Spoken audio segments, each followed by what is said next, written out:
What are you doing right now, man? Can you talk about what you're doing right now? So I do have a full-time job besides my fitness. So yeah, I work for the government again. I kind of went full circle, went back into the federal government. Of So course. I work for a national laboratory, and we work for the Department of Energy and do national nuclear security stuff. So that's what we do. So, I mean, can you talk about that stuff?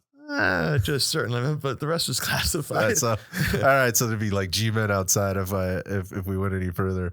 Oh, that doesn't actually surprise me at all. But I mean, maybe from a just kind of from a high level perspective, are you basically using the same type of skill set that you've used in the past, through your political and sort of governmental career? Yeah, and your role?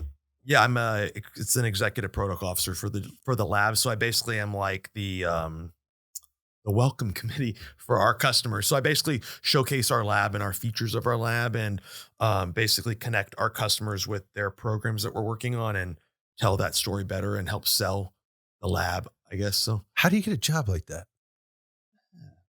well, that's interesting. I think based on my previous experience, there was an opening and opportunity, and they saw my background and then kind of Just connections. we just connected on it. Man, I mean, again, so important to build those relationships. I mean, you Yeah. mentioned that early on. Just I think I've every job I've ever had is through a connection. I mean, maybe this past one I actually like applied for it, but it was because I had done the job in the past that I Right. got the opportunity. Plus, I had a clearance in the background in the That's government helpful. clearance, so it's helpful. So yeah, I think every job I've ever had has come through a connection.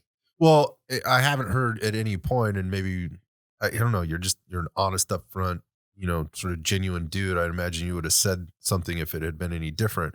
Doesn't sound like you burned a bridge before. No, I mean, I think there's lessons learned.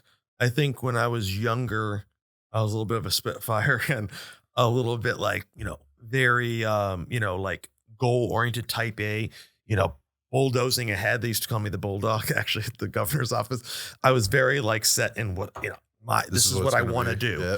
And I think later in life, I've learned that, well, I worked in tech for about 10 years for C-level executives. And so like for Larry Ellis and Mark Hurd and all these guys. So like, I think that through that, I learned, okay, I don't get to just naturally say this and it's done. Yeah, Right. there's some So there's a lot of like convincing and Persuasion, collaborating, yeah. we like to call it. And so I think I've learned to have soft approaches to certain things to then have your end goal happen and not just bulldoze your way through. more skills that I think people could be working on right now. Yeah, I think so. I mean, it was tough early on. Like I said, starting out where I did as with the president, I mean, I'd go to a military base, a 4-star general would greet me and say, Matt, whatever you want to do. And I was like a 22-year-old kid. So like, I think that didn't set me up maybe per se for the safest like collaboration later in life. Cause I would just be like, oh yeah, we're going to do this. We're going to do this. We're going to do this. Okay. Makes it happen. So I think that that's kind of interesting. I didn't have to learn those. Those are some of the skills I actually didn't learn until later in life.